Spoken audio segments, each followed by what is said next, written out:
আগর গাছ দেখেছেন? আগর আতরের গাছ দেখেছেন? কিভাবে আতর উৎপন্ন করে দেখেছেন কখনো? সিলেট মৌলভীবাজার অঞ্চলে যাবেন, দেখতে পারবেন। আমি রিকোয়েস্ট করব জীবনে একবার হলো দেখে আসেন। এখান থেকে একটা শিক্ষা বলি। আমি সেখানে প্রোগ্রামে গিয়েছিলাম।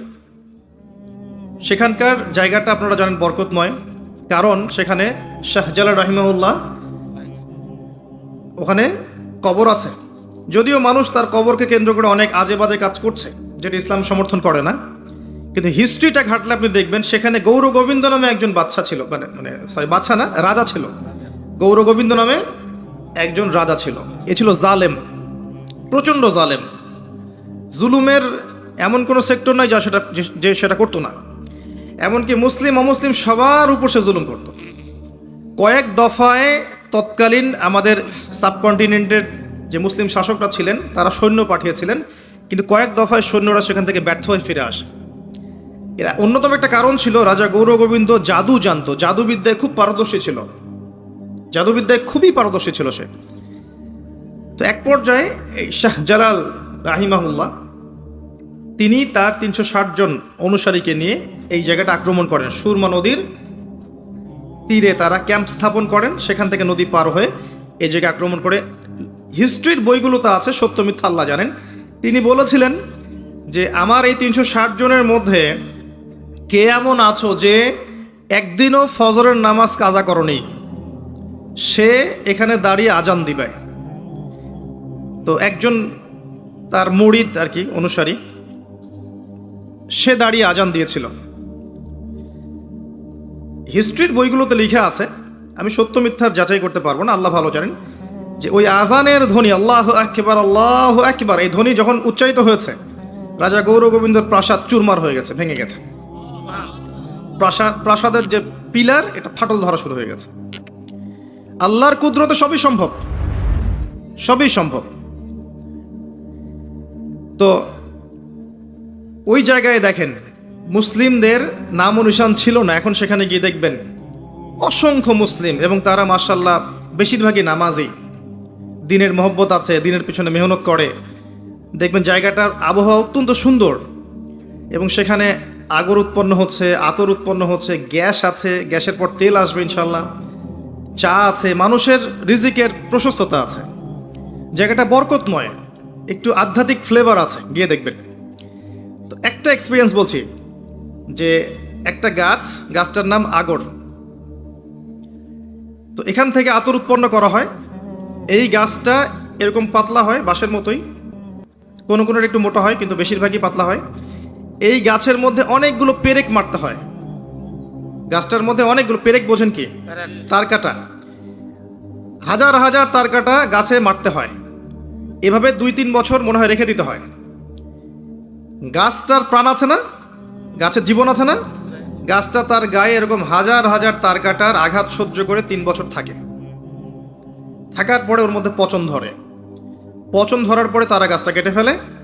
কাটার পর গাছের কাঠগুলোকে টুকরা টুকরা করে, ছোট ছোট পিসে, সেগুলোকে বিভিন্ন প্রসেসিংয়ের মধ্য দিয়ে নিয়ে এসে ওই পচা কাঠগুলো থেকে বাষ্পীভূত করে আমাদের যে অরিজিনাল আতর, খাঁটি যে আতরটা, সেই আতরটা উৎপন্ন করা হয়।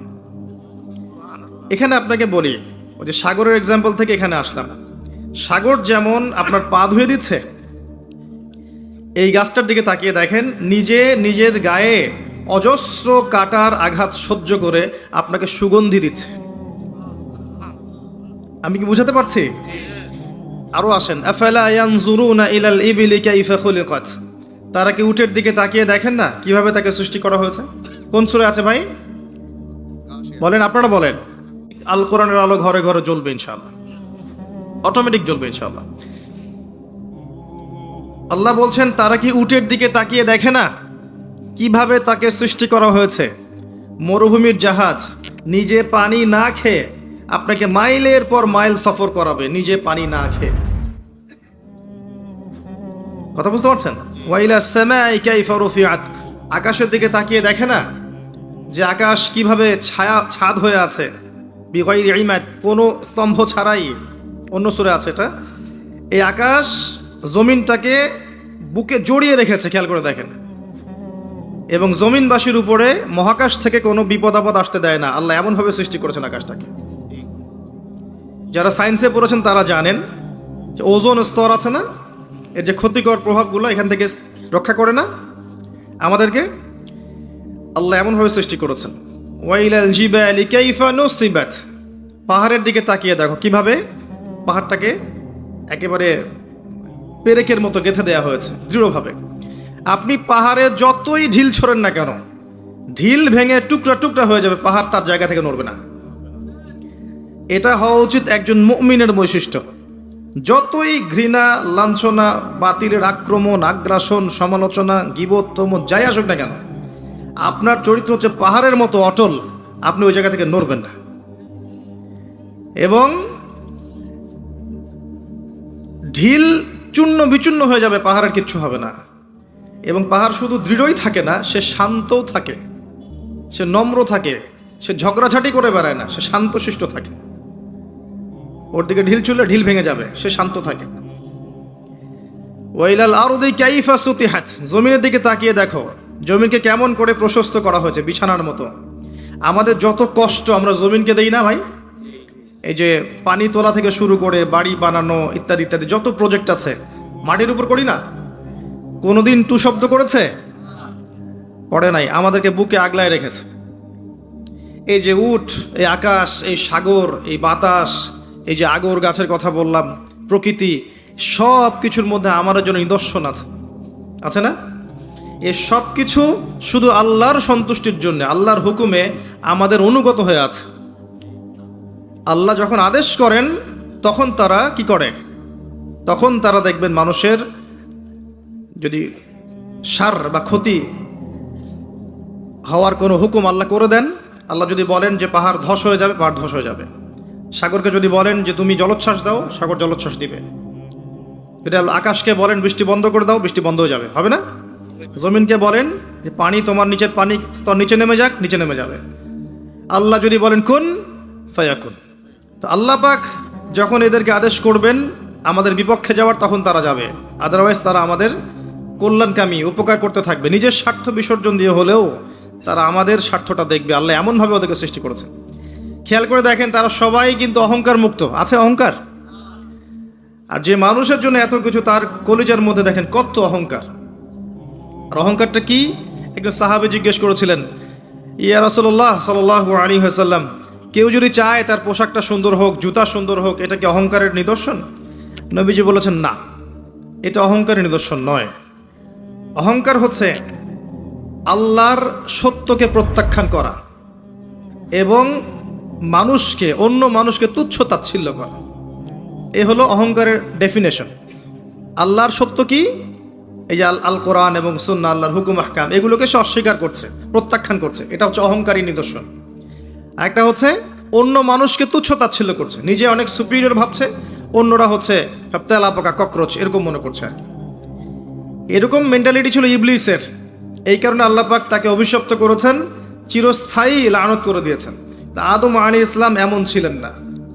তিনি কি করেছেন? ফাতালাক্কা আদামু মির রাব্বিহি কালিমাত ফাতাবা আলাইহি।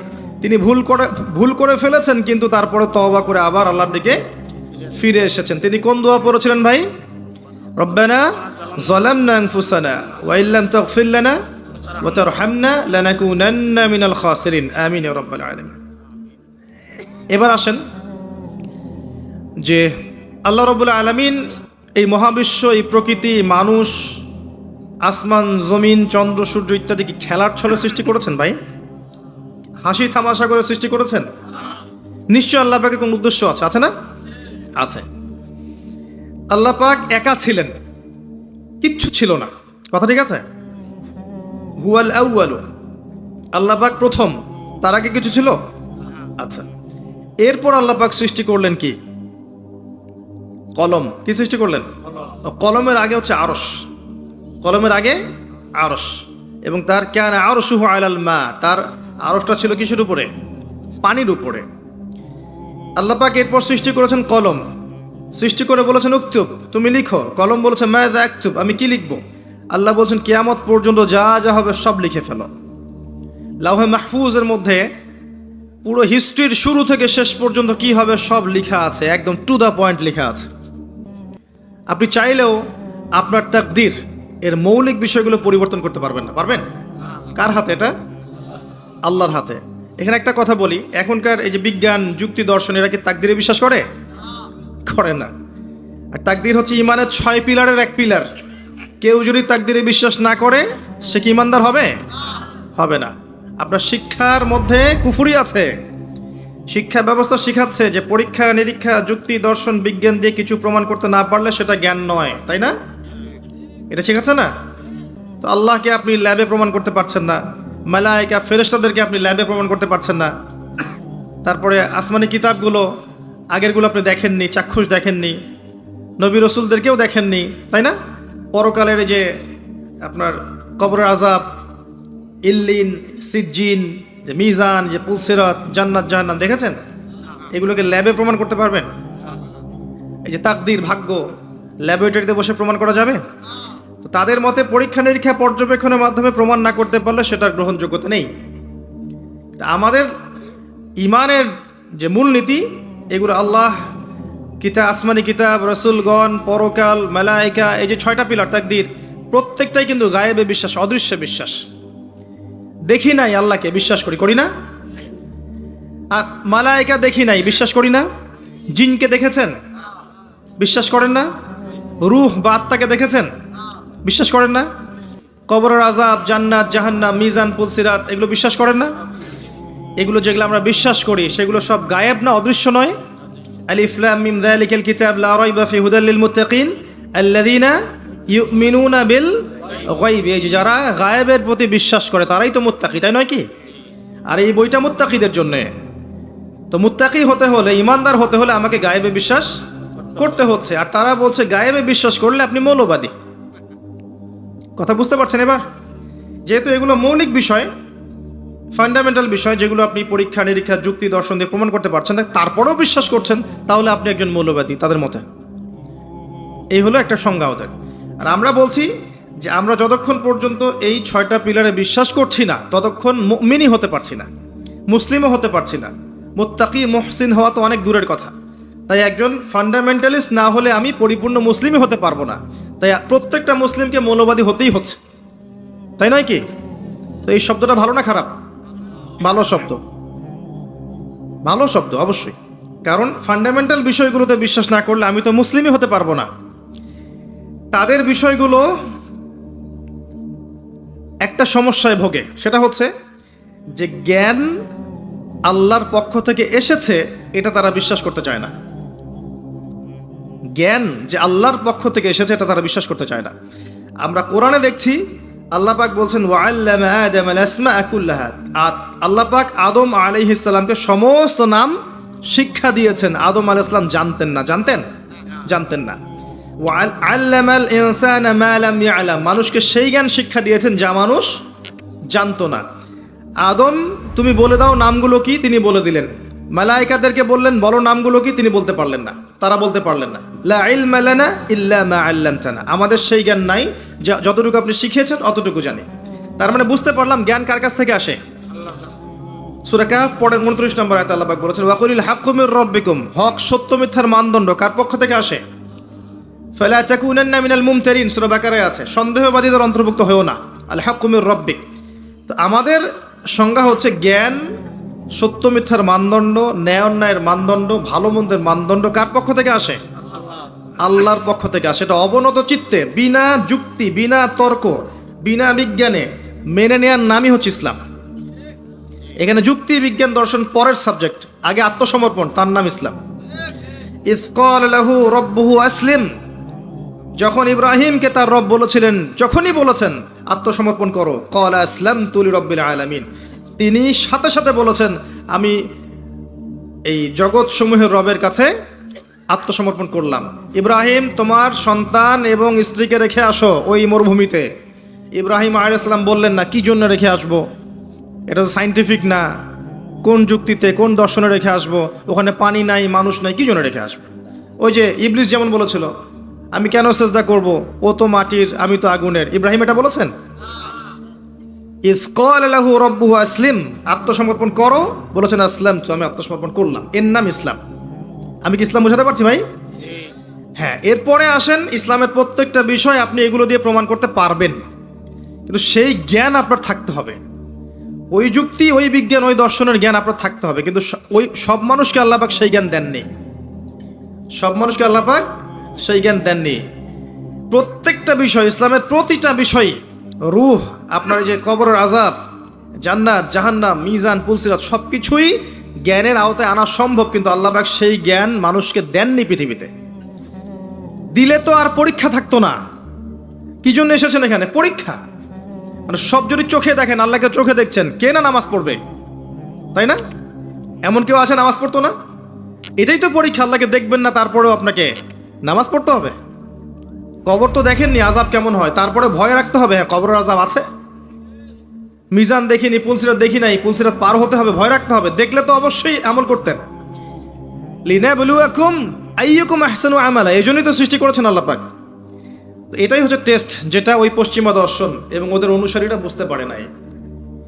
এখানে ইসলামের মূলনীতি হচ্ছে এই যে আমরা গায়েবে বিশ্বাস করি, না করা পর্যন্ত আমরা মুসলিম হতে পারছি না।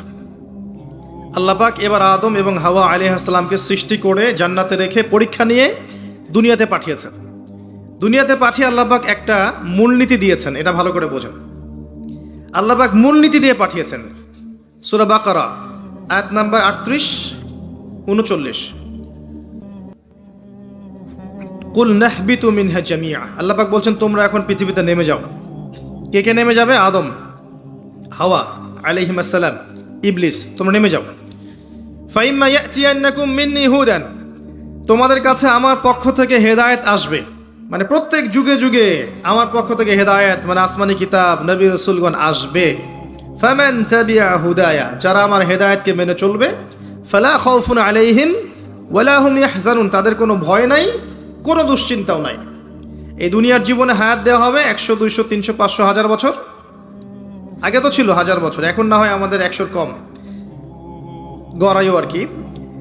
তো এই সময়টুকুতে তোমাদের কাছে হেদায়েত আসবে, আসমানি কিতাব আসবে, নবী রাসূলগণ আসবেন। যদি নবী রাসূল না থাকেন, উলামায়ে কেরামের মুখ থেকে হক শুনবে, আল্লাহ কিতাব থাকবে, হেদায়েত পৌঁছে যাবে। এরপর ফামান তাবিআ হুদায়া, যারা আমার হেদায়েতকে মেনে চলবে, ফালা খাউফুন আলাইহিম ওয়ালা হুম ইয়াহজানুন, কোনো টেনশন নাই, কোনো দুশ্চিন্তা নাই, আবার সেই জান্নাতে ফিরে আসবে ইনশাআল্লাহ যেখান থেকে চলে গেছো। ঠিক আছে?